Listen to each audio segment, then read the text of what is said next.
líder revolucionário que marcou a história de Angola e o período de libertação dos países africanos. Assista no Nova África. A República de Angola é o quinto maior país africano ao sul do Saara. É conhecida no mundo como um dos países de maiores potencialidades econômicas da África, com recursos naturais agrícolas e minerais que se estendem por todo o seu território e orla marítima, principalmente o petróleo e os diamantes. Aqui vivem hoje 18 milhões de pessoas que desfrutam de um país em franco desenvolvimento e respiram os ares da liberdade. Mas nem sempre foi assim. A República de Angola tornou-se nação independente em 11 de novembro de 1975, após mais de 500 anos de colonização portuguesa. A liberdade não veio fácil, custou o sangue e a vida de muitos. O tema do Nova África de hoje é a saga do idealizador da independência angolana, aquele que virou o maior dos seus personagens.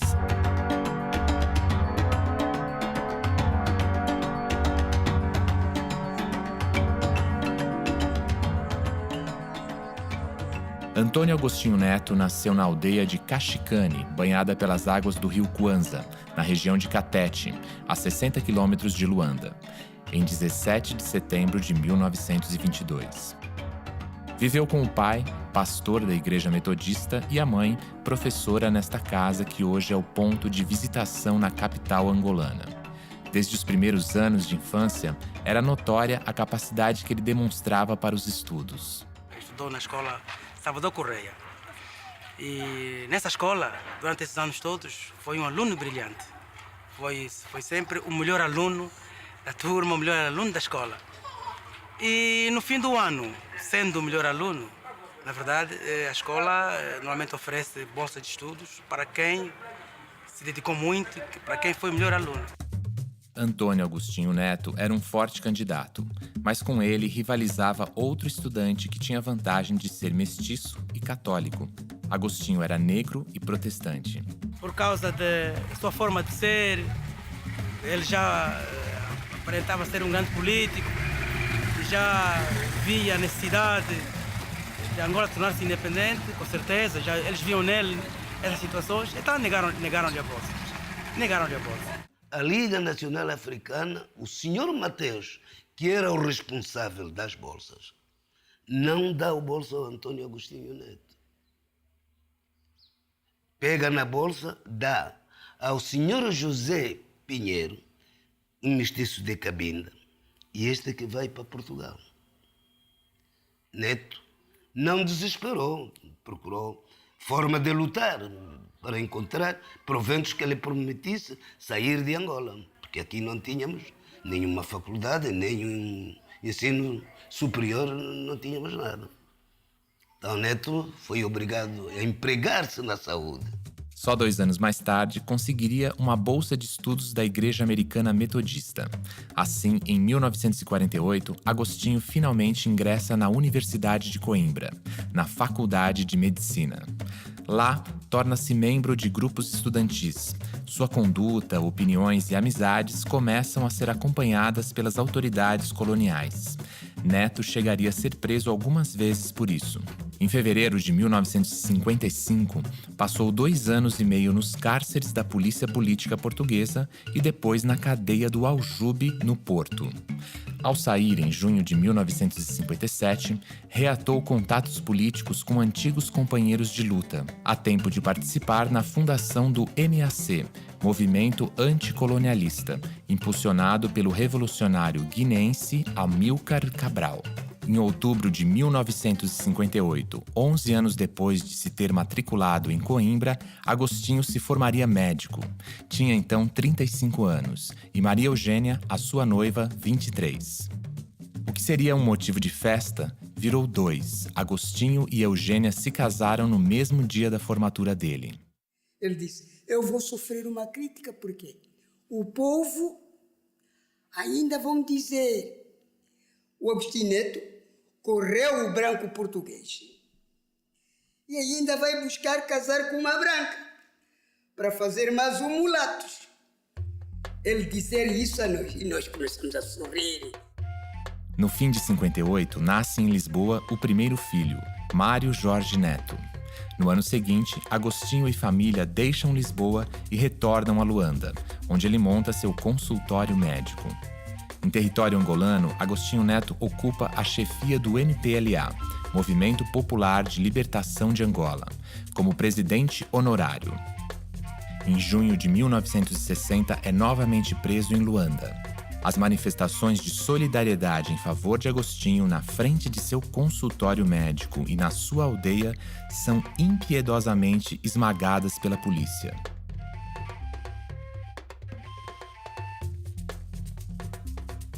Na madrugada de 4 de fevereiro de 1961, em Angola, um grupo de mulheres e homens nacionalistas de várias tendências ataca a casa de reclusão, a cadeia de São Paulo, em Luanda, para libertarem presos políticos. Foram mortos 7 policiais. O ataque é seguido de uma forte repressão do colonizador. Às meia-noite e tal estava, o senhor padre vai com um animoque, cheio de tropa de brancos portugueses. Sinto um pontapé na minha porta, pum! Abriu logo, entrou logo.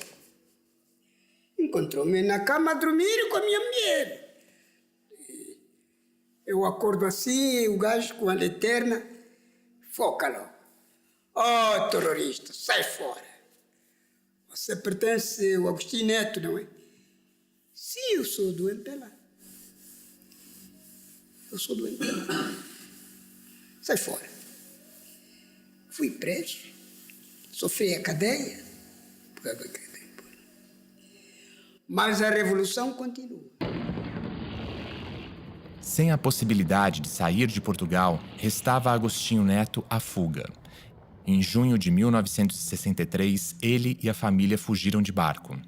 Após difíceis horas de mar bravio, foram acolhidos pelas autoridades marroquinas. Seguiram para Rabat, onde Maria Eugênia ficou com os filhos, enquanto Agostinho Neto seguiu para Leopoldville, atual Kinshasa. Ali, realizou uma conferência de imprensa na qual anunciou ao mundo seu propósito maior, a unificação das forças nacionalistas numa frente comum. A luta que nós estávamos a desencadear contra o colonialismo português e não contra o povo português. Porque o nosso povo começou a sentir isso. Não só a forma de esclarecer, mas também dizíamos que o nosso povo tinha que se libertar das garras do colonialismo. Porque o nosso povo estava a ser torturado pelo colonialismo. Era assim que muitos dos nossos compatriotas morreram. No próximo bloco, vamos saber como foi o movimento de independência em Angola. O Nova África volta já.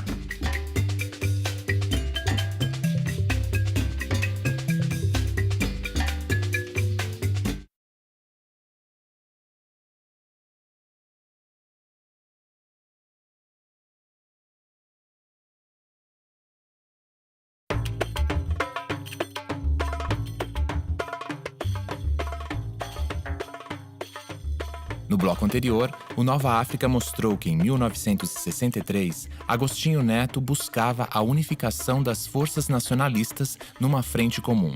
Era o primeiro passo para o movimento que traria a independência a Angola. A colônia portuguesa não tinha poderio bélico e teve de usar outras estratégias. A luta armada, a organização de células clandestinas nos centros urbanos e o apoio internacional. No cenário político mundial, Angola se esquivava bem no meio do fogo cruzado do apogeu da Guerra Fria entre americanos e russos.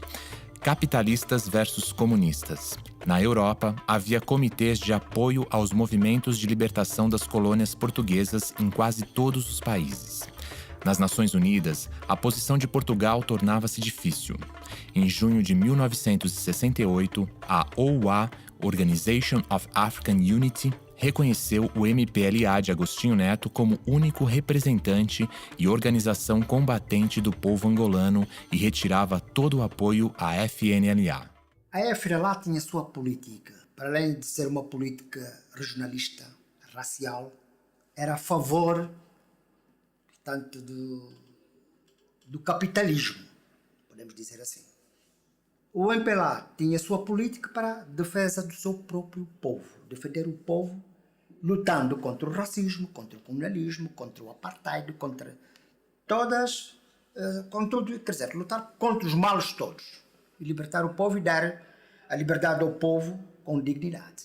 A própria FNLA, mesmo que quisesse, não podia se aliar ao MPLA, porque os americanos não autorizavam. Era a condição de ter o apoio americano, nada de contatos com os comunistas do MPLA. Bom, quer dizer, aquele medo também dos comunistas papões, não éramos nada disso. E mesmo no MPLA, eu não vou dizer que não havia comunistas, havia, sim senhora, mas não eram todos. Nem o MPLA podia ser considerado como uma organização comunista, não era. Agora, beneficiava, era uma organização progressista que beneficiava do apoio dos países de leste. Ainda em 1968, o ditador português Antônio de Oliveira Salazar é substituído por Marcelo Caetano, que promete reformas, tenta liberalizar e modernizar o sistema, mas consegue apenas aumentar o descontentamento em quase todos os setores. O golpe militar em Portugal não tarda e encontra Agostinho Neto no Canadá em busca de apoio ocidental para a causa de Angola. A instabilidade em terras lusitanas seria de fundamental importância para a liberdade da colônia angolana.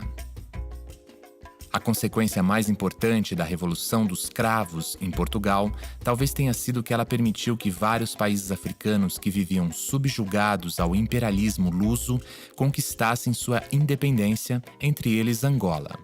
Após a Revolução dos Cravos, o conflito e a divisão se acirraram, gerando uma guerra civil. Os combatentes se intensificaram com a invasão por parte das tropas da África do Sul a Angola em outubro de 1975. As tropas da UNITA e da África do Sul marcharam até Luanda, onde foram derrotadas com a providencial ajuda dos soldados cubanos. Agostinho Neto já sabia que nós íamos ser invadidos, porque a nossa política não agradava a ninguém. Consideravam-nos como os comunistas. Então não agradava a ninguém. Mas Agostinho Neto, muito habilmente, com muita inteligência, solicitou o apoio de Cuba. A França, a Inglaterra, os Estados Unidos ajudavam Portugal. A OTAN dava todo o material que Portugal queria e nem queria saber como é que depois era utilizado. Claro, nós tivemos de nos virar lá para onde vinha ajuda. E nós não tínhamos vergonha nenhuma de receber essa ajuda desses países. Mas sempre mantivemos a nossa independência. Mas o nosso dispositivo com os cubanos tinha-se instalado primeiro no Condé, depois no município do Ebo, e ali é que os interceptámos. Dali não passaram. Foram ali vários combates, mas pronto, no entretanto também recebemos material. Como eu disse, a União Soviética já tinha recomeçado felizmente a ajuda, porque os cubanos sabiam manipular, sabiam usar o equipamento, mas não o tinham. Então foi a União Soviética que mandou em grande parte em ponta aérea para aquilo, tanto os tanques, mas sobretudo os BM-21, que são aqueles sistemas de artilharia reativa de 40 bocas. Depois foram perdendo os apoios, os americanos começaram a recuar, os americanos tinham uma operação encoberta, ajuda encoberta. Foi denunciada, tiveram que ter como problemas, etc. E sobretudo era preciso pensar nas eleições, retiraram o apoio aos sul-africanos, os sul-africanos viram-se sozinhos e não tiveram outra hipótese senão recuar, levando consigo a UNITA e a FNLA. E nós fomos perseguindo com os camaradas cubanos. Até que se restabeleceu a fronteira. E no norte foi a mesma coisa. No mês seguinte, novembro, foi declarado, enfim, a independência de Angola. O MPLA, como força hegemônica, passou a dirigir o novo governo da República Popular de Angola. Às 0 horas de 11 de novembro de 1975, a bandeira da República Popular de Angola subia no mastro. Em nome do povo angolano, o Comitê Central do Movimento Popular de Libertação de Angola, MPLA, proclama solenemente perante a África e o mundo a independência de Angola. Juro defender com todas as minhas forças a independência. Do largo da Mutamba, levantava-se uma explosão de aplausos, abafando o som das armas pesadas que troavam ao longe. Findo o barulho das festas, a cidade branca se esvaziara. Quase 500 mil de portugueses em ponte aérea ou de barco regressou a Portugal. Angola, um país nascente, ficava sem quadros essenciais no governo. O primeiro presidente, Agostinho Neto, teve que governar o país com o êxodo dos portugueses, praticamente a única mão de obra qualificada do país. Eu lembro quando tomamos a independência, a primeira pessoa que foi ministro de Saúde, com quarta classe, era o primo dele, Mendes Carvalho. E outros. Porque nós não tínhamos gente com formação, quem estudava naquele tempo. O Brasil foi um dos primeiros países a reconhecer o governo de Angola estabelecido pela MPLA. Os brasileiros fizeram isso antes mesmo de qualquer país africano. O responsável por estabelecer essas relações com o governo de Agostinho Neto foi o então presidente Ernesto Geisel. Como presidente da República Popular de Angola, Neto continuou a ser o mesmo homem de gostos simples. Foi um homem que fez uma vida de sacrifício muito grande. Ele comungou dos sacrifícios dos guerrilheiros. Não foi um chefe que se rodeou de conforto. E não, ele esteve lá com eles quando era preciso estar. Mas nem todos andavam na mesma direção. A intentona de golpe de Estado de 27 de maio de 1977 mostrou isso. Neste dia, um grupo encabeçado por Nito Alves se rebelou contra o comando de Agostinho, no que resultou num banho de sangue entre netistas e niitistas. Militantes extremistas do MPLA, apoiados pela então União Soviética e por setores do Partido Comunista Português, com o propósito de radicalizar ainda mais a orientação político-ideológica do país, tentaram, sem sucesso, aplicar um golpe e derrubar do poder o regime do presidente Agostinho Neto.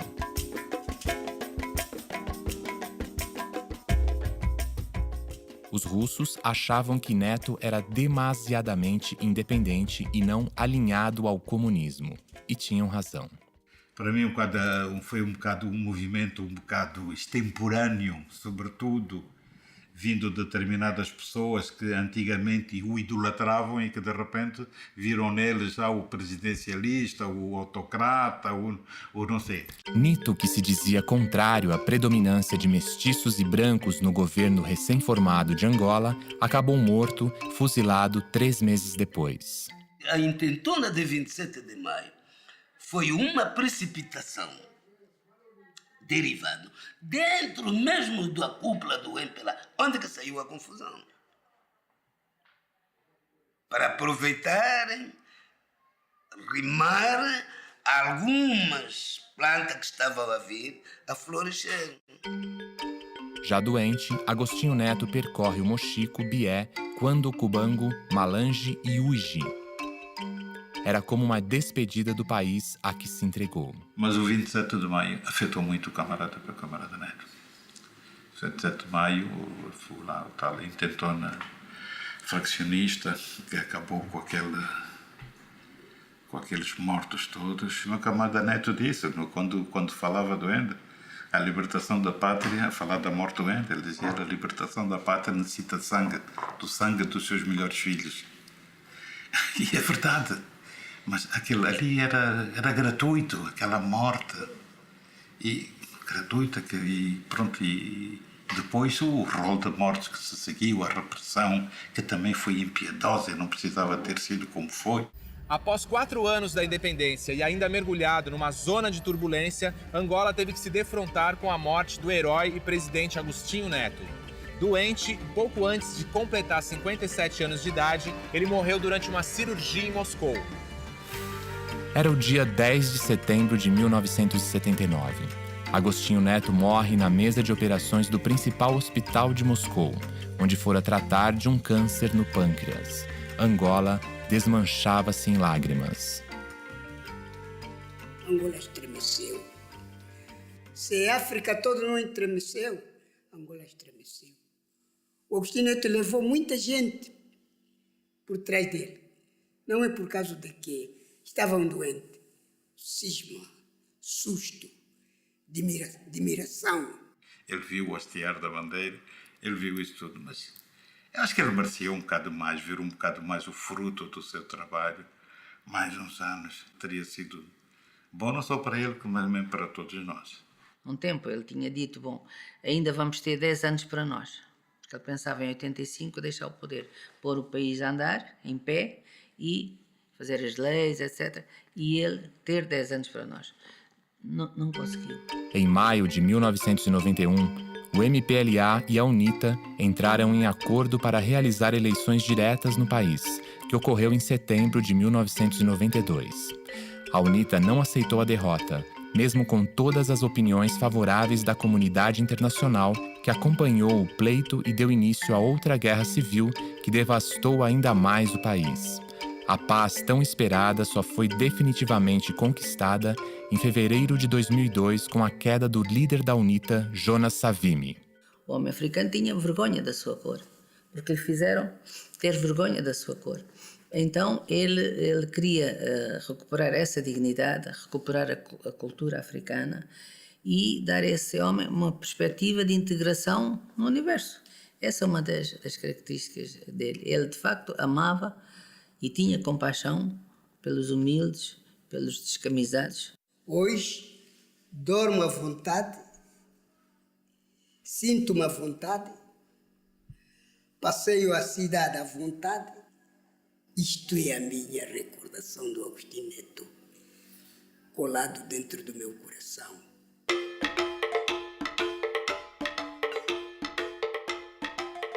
Irene Neto, a filha de Agostinho, nasceu no ano do início da luta armada em Angola. Hoje ela é deputada do MPLA, o Movimento Popular de Libertação de Angola. A menina, que mesmo tendo convivido pouco com o pai durante a Revolução, fala da forte lembrança que tem de Agostinho Neto. O pai sempre esteve muito dedicado à causa, às outras pessoas, aos guerrilheiros, ao povo.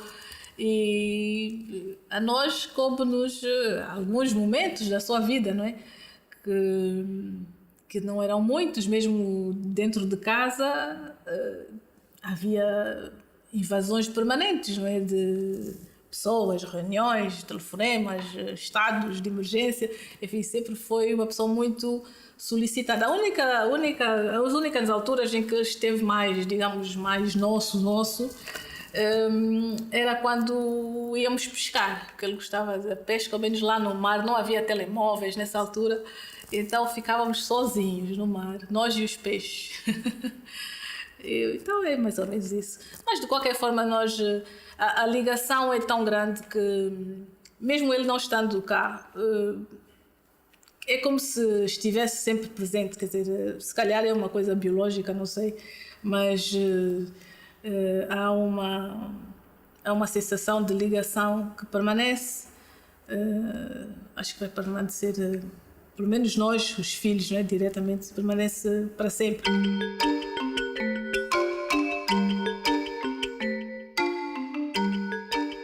Em Luanda, o Centro Cultural Agostinho Neto preserva a memória do revolucionário. Acompanhe o Nova África nessa visita ao som de um dos mais memoráveis discursos do ex-presidente angolano, em 1975. Agostinho parece prever o papel de Angola na manutenção da estabilidade política de todo o continente. O colonialismo português provocou prejuízos imensos ao nosso povo, com o sacrifício de inúmeras vidas e bens, ao retirar-lhe a liberdade para viver de acordo com os seus interesses, ao fazê-lo estagnar no obscurantismo e sob a opressão colonialista, provocou estigmas psicológicos devidos à política racial, tribalista e de defesa da burguesia colonialista. O colonialismo, de facto, alienou o nosso povo. Era preciso, pois, romper as cadeias que transformaram cada angolano num escravo. para que o povo pudesse encontrar as condições de desenvolvimento progressivo e pacífico. Era ainda preciso rechaçar o ataque extremamente violento das forças imperialistas para que finalmente a independência e liberdade pudessem ser fatores de progresso para o nosso povo. Angola transformou-se não só num país independente e soberano, graças à determinação e à combatividade do seu povo, como também numa garantia para a paz no nosso continente.